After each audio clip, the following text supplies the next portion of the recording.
আসসালামু আলাইকুম এভরিওয়ান। আজকে আমরা বানাবো আমার শাশুড়ি মায়ের হাতের স্পেশাল ছোলার ডালের হালুয়া।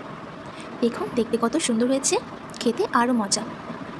এবার আমরা ডালটি এভাবে নিয়ে নিব। এবার এতে দিব 2.5 কাপ চিনি। এরপর আমরা দিব স্বাদমতো লবণ। এবার আমরা একটু কুসুম গরম পানি নিয়ে নিচ্ছি।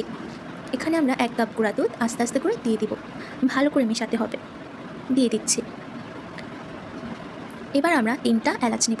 এলাচ হতে হবে বড়। ভালো করে পিষে নিচ্ছি। আমরা শুধু এলাচের বিচিটাই দিয়ে দিব আর খোসা ফেলে দিব। দিয়ে দিচ্ছি। এবার আমরা নিব 1/2 কাপ ঘি।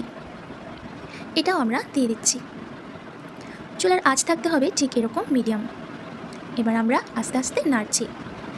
এটা নাড়তে নাড়তে একাই গলে যাবে, তাড়াহুড়ো করা যাবে না, আস্তে আস্তে নাড়াতে হবে। মাঝে মাঝে লাম্পসগুলো মিশিয়ে নিচ্ছি। এবার আমরা সাইড থেকেও নিয়ে নিচ্ছি। নাড়তেই থাকতে হবে যাতে মাঝে লেগে না যায়। মাঝের দিকেই বেশি খেয়াল রাখতে হবে, কারণ মাঝের দিকেই পুড়ে বেশি। এরপর আমরা আরও 1/2 কাপ গুঁড়া দুধ দিয়ে দিব। এবার আমরা এটা নাড়তেই থাকবো। নাড়তে নাড়তে এক পর্যায়ে একটু একটু করে ঘন হয়ে আসবে। মাঝের দিকেই বেশি নাড়তে হবে। এই পর্যায়ে আমরা ভালো করে নাড়াতে হবে, ঠিক এইভাবে, এভাবেই ঘোরাতে হবে। হয়ে এলো আমাদের ছোলার ডালের হালুয়া। দেখুন কি সুন্দর হয়েছে। ঠিক এভাবেই করতে হবে।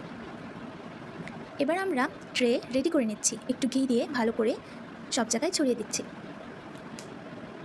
এবার আমরা হালুয়াটি স্প্রেড করে নিচ্ছি। এই পর্যায়ে আমরা আবার এখানে একটু ঘি দিয়ে দিব, যাতে টেস্ট দ্বিগুণ বৃদ্ধি পায়। এবার ভালো করে সমান করে দিতে হবে। দেখুন কি সুন্দর হচ্ছে। রাত বাজে 1টা।